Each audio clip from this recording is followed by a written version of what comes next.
Strange and paranormal things happen on the subway. Users have reported apparitions late at night, but that's not all. Lately, there have also been strange events such as needle pricks. But why? Well, in this episode, we have a story that could give us a small answer. And tonight on Sinister Station, you will hear terrifying testimonies of encounters with ghosts, stations that do not exist, and also encounters with people in the heart. But what do you think if we go with the first story that talks about these paranormal beings?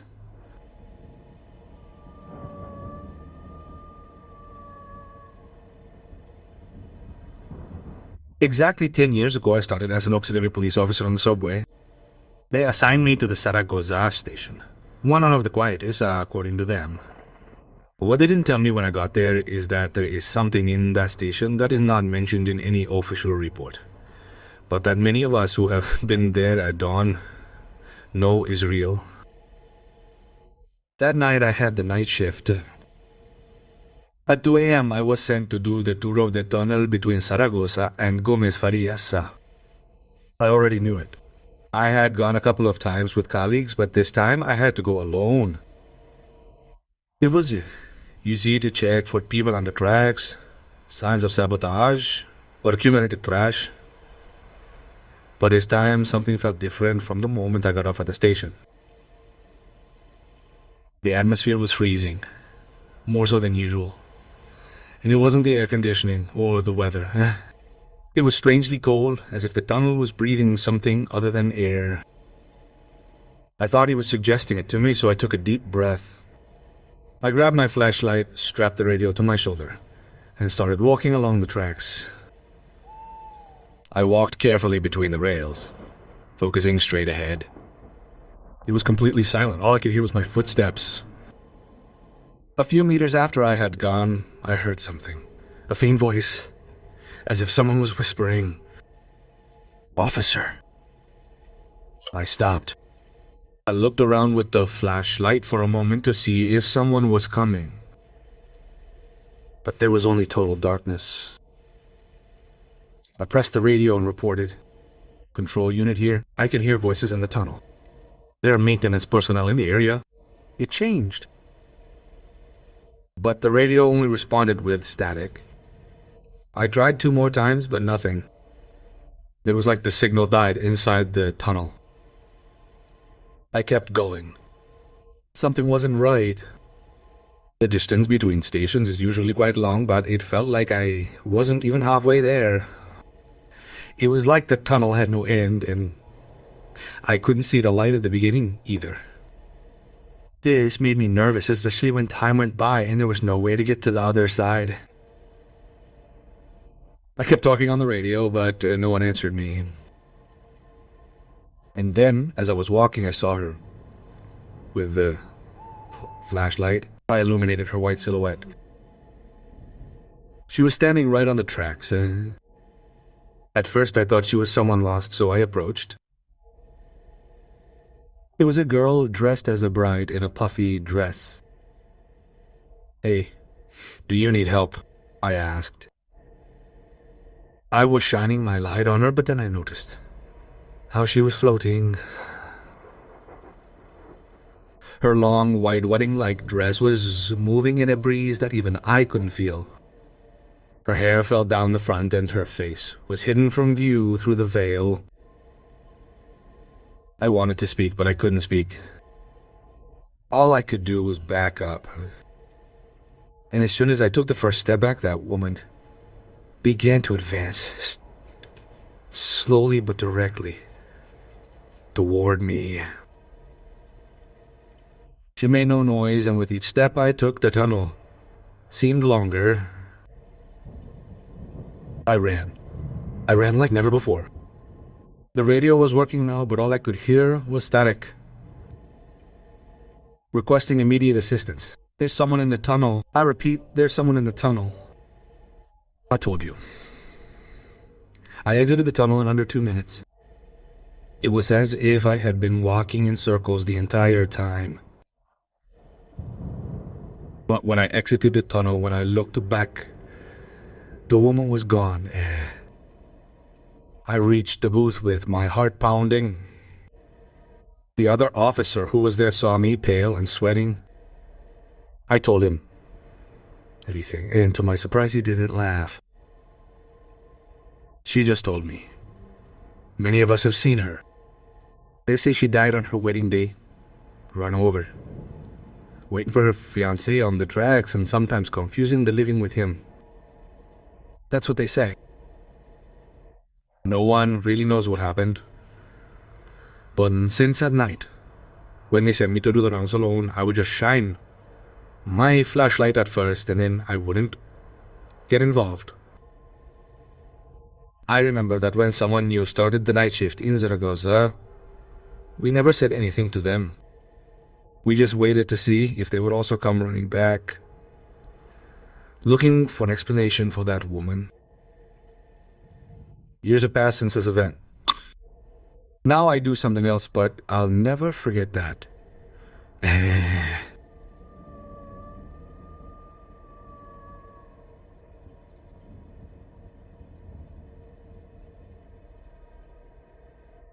My story may not be about paranormal terror, but what I'm going to tell you is extremely macabre. I think I was one of the first to be injected with substances on the subway. If you haven't heard what happens during rush hour on the subway, there have been reports of people injecting users with the substances to take them away, especially women. I rode the subway every day. I already knew the lines, the times, even the stations where I could get on without so many people. But one morning, I had to experience something that I still can't get over. And that almost cost me my life. It was Friday. I got off late that morning from the night shift. I had to take line 3. It was more crowded than usual and, as always, everyone was cramped due to the heat, the pushing, and the shouting. As best I could, I got on at the Martin Carrera station heading to Santa Anita. I was already at the station chilling when I felt a sting on my arm. It was quick, like a bee's sting. I looked around, but nothing seemed suspicious, just ordinary folks. Some on their cell phones, others with headphones. I thought maybe I had brushed against something, but then my arm started to burn. I got off at Jamaica still fine. I walked home because it was only a few blocks. But as I was walking, I started to feel dizzy. I walked anyway. When I was a few houses away from mine, I started to feel weak. At that moment, all of a sudden, a man approached me and said, "Are you feeling sick? Come on, get in my car and I'll take you home." I couldn't answer him and say no because my speech began to slur. At that moment, when the man was pulling me, my mom and dad came out of the house and yelled at me.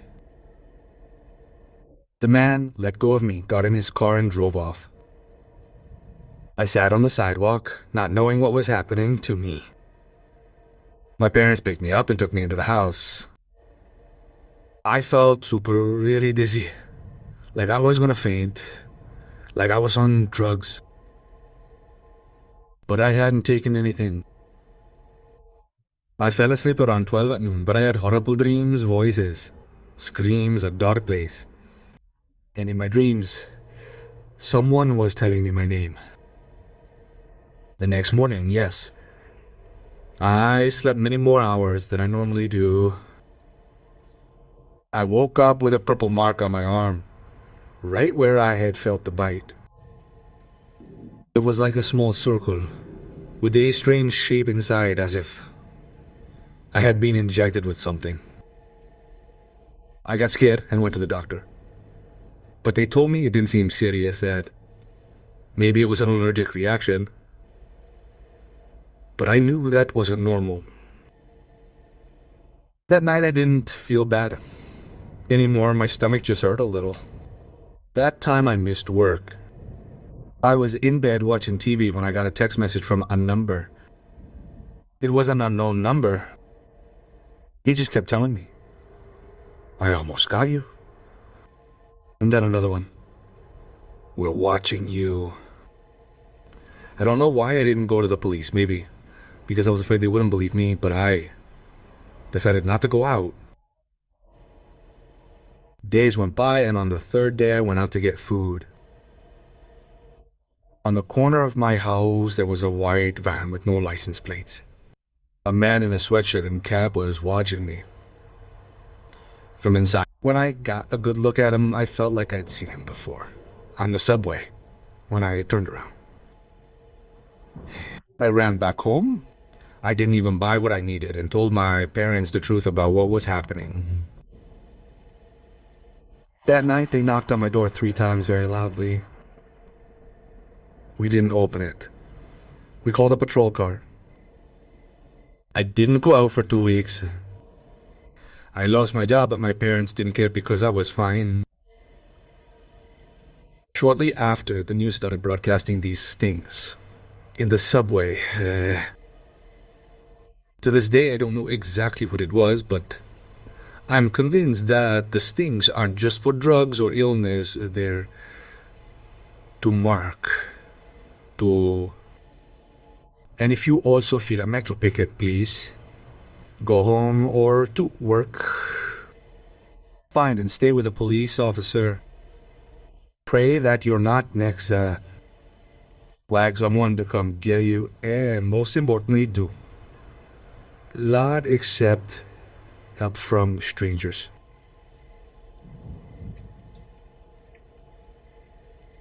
Wow, that's a tough case, audience. For those who ride the subway, take good care of yourselves. And if you feel any pain, I saw that you didn't hesitate to pull the emergency lever. But let's hope it doesn't happen. Now, how about we move on to the next story? Are you ready? Come with me. Let's continue.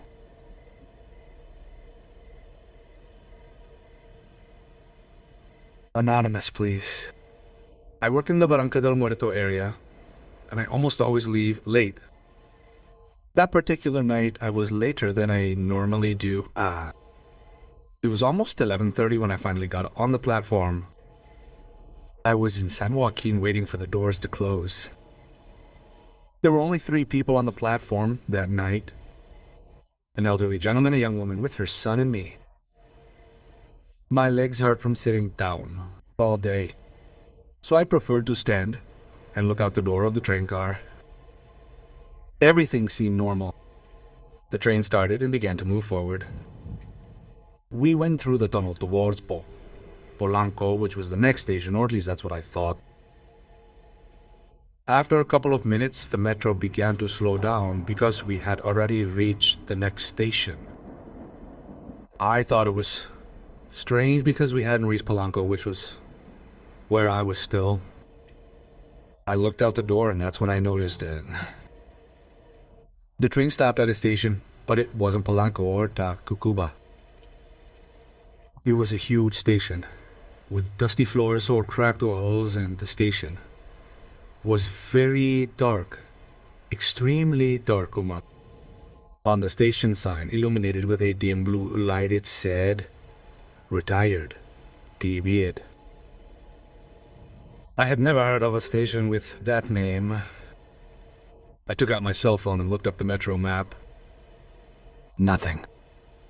That station didn't exist on that line. The conductor didn't open the doors. It just stopped. The metro stayed there for about 10 seconds.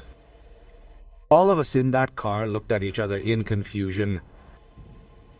The old man approached the door and said quietly, "Where are we?" I couldn't stop looking. The station was very long, much longer than usual. It was lonely. There was no one there. There were stairs that went up, but they were destroyed halfway down. And further back, there was only darkness. A few fallen lamps illuminated them. On one of the walls there was an old, peeling mural that showed human figures, but distorted. There was a deathly silence, not even the slightest sound in that station.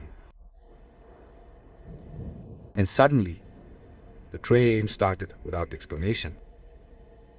We moved forward as if nothing had happened. When we got to Polanco, which was the official next station, no one said a word, nor did the conductor give an explanation, nor did we have the courage to ask. Some people from other platforms got off, confused and scared. I continued on to Barranca del Muerto with my heart racing. The next day, I told the office about it, and no one believed me. Of course, but I still can't get that name out of my head. The Retiro Station. That station is not on the maps or on the metro itself. Where did we end up?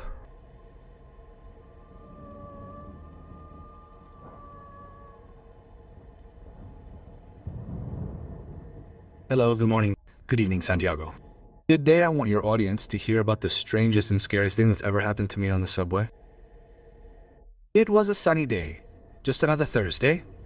Pedro, my best friend from high school, and I were on the platform of the Lugares station taking a breather before the train arrived. We didn't go to class that morning. High school was starting to bore us, so we decided to go for a walk and wander the subway aimlessly. The clock read a little after 11 in the morning. The stations were a bit crowded, and the hustle and bustle of everyday life on the subway was there, just like any other day. When the subway arrived, we got on the platform, one of the middle ones. There weren't many people. We got to the next station, and that's when the doors opened and everyone got off except for us. But only one person started to get on. A short, hunched over old lady with a shawl around her. Her skin was wrinkled. She looked like a normal old lady. That old lady sat on the right side of the bench for pregnant women or disabled people. I stopped paying attention to him, so I was ready to continue chatting with my friend. But Pedro, completely fixated on her, spoke to me again. Oh man, that girl is so pretty. He nudged me as if what he was telling me was a secret. I laughed, thinking he was joking, that he was just being sarcastic. But when I looked at him closely, I saw Pedro's gaze fixed on the old lady. He was focused on her. "What are you doing, dude?" I asked. He replied that he was in love with her and that it was love at first sight. His eyes never stopped staring at the figure of the old lady, who was starting to seem increasingly strange to me. The old lady, despite her age, smiled at my friend, adjusting the little hair she had. Pedro, seeing this, almost jumped for joy.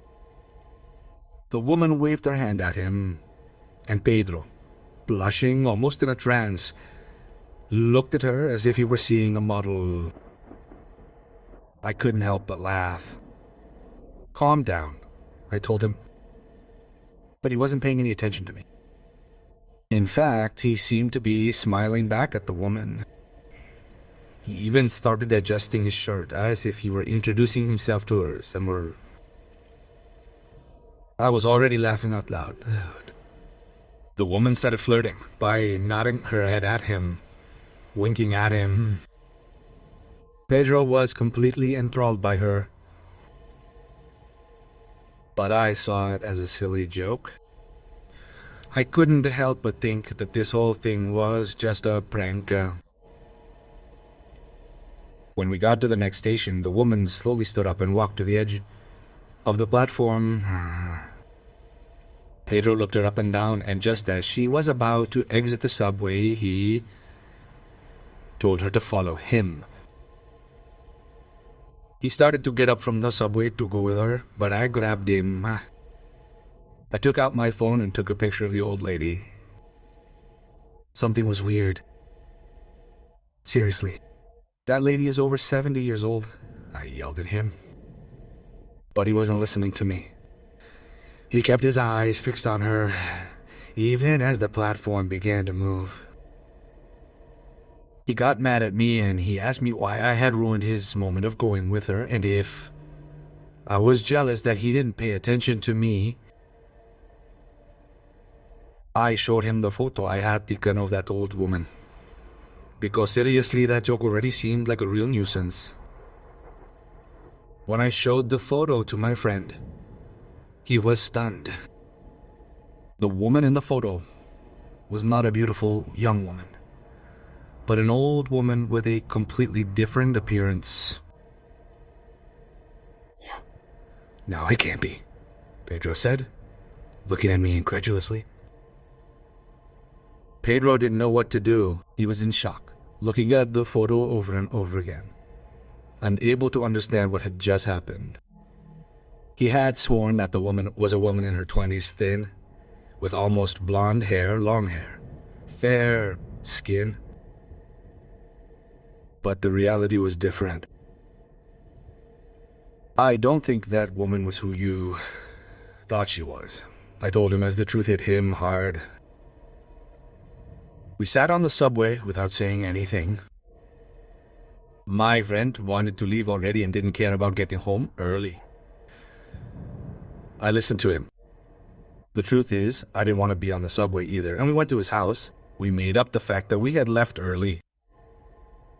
Once we were at his house, we started investigating what had happened, but we couldn't find an answer. Until we found a legend on Google. A story that had happened a long time ago. 3 old witches from the Apatatlaco station were able to appear in different forms, beautiful, seductive, and young, to lure, threw the unwary away.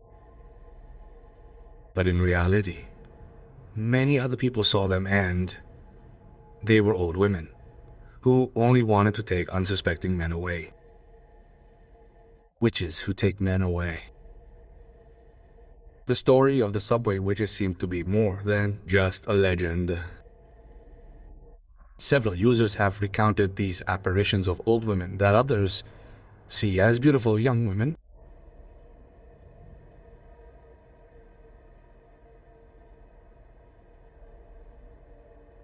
Audience, what do you think? Could they be witches, or just some kind of visual trick? Now, how about we move on to the last story? A pretty strange story.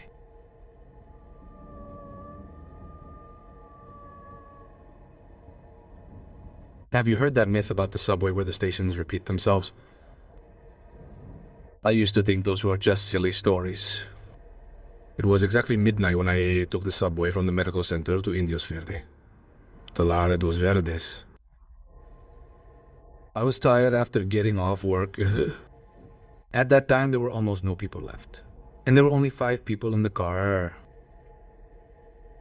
A man who looked like a soldier, a young man with a backpack, and an older couple, and me. The silence was normal. It was already midnight. Maybe the last car. There were no street vendors, no music, no laughter, just the constant hum of the car moving forward. Everything seemed normal. Until we got to Deportivo 18 de Marzo. I looked out the window, the station was almost empty, and that's when the man who looked like a soldier got off. In the station, all you could see was a uniformed policeman standing still, watching over us. His gaze fixed on our car and those who were getting off. Fuck! The subway continued on its way, but after a few minutes it stopped again. This time at the station, that it continued, that it would be Green Indians where I had to get off. I looked out the window, and my heart sank when I read Deportivo 18 de Marzo. It was the same station we had passed, and there was the same policeman, in the same position, exactly. The elderly gentleman with the cane was the first to say, "We didn't just pass this station." The young man with the backpack stood up suddenly and pressed his face against the window. "Yes, it's the same one. It can't be." The train started up again. No one was talking, and I just said that maybe we had gotten confused because we were tired. I stared at the closed doors, hoping that the next station would be at Indios Verdes. But no. The voice system announced the next station, Taporico, Alitina de Marto. The subway stopped for the third time. This time the policeman was still there. He looked at me, and I noticed that he had a strange expression. Once again he looked at me and I at him, and we had realized it. We were looking at each other directly, confused. This time, the doors didn't open. The young man with the backpack tried to take out his cell phone to record, but it had no battery. It had run out in a moment. The old lady told me that we had already passed that station and that it wasn't possible. Without warning, the subway started up, and this time, we'd arrive at the Indios Verde station. Everything started to sound, move, and feel human again. I took a deep breath, relieved. The four of us got off the platform. We were left open-mouthed when we saw that the station had repeated itself 3 times. We only talked for a moment since it was already late. We began to think that there was something that repeats time and seasons. Once I got home, I told my family, my wife, but she wasn't at all surprised. It was like when I heard these stories, I just took them as tales. But they're not. They never will be. And they never were.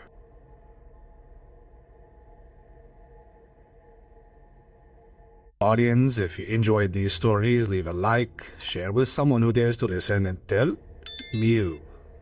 me what time you dare to listen to me. Now, with nothing else to say, I say goodbye, and I'll see you soon in a new episode. Ciao.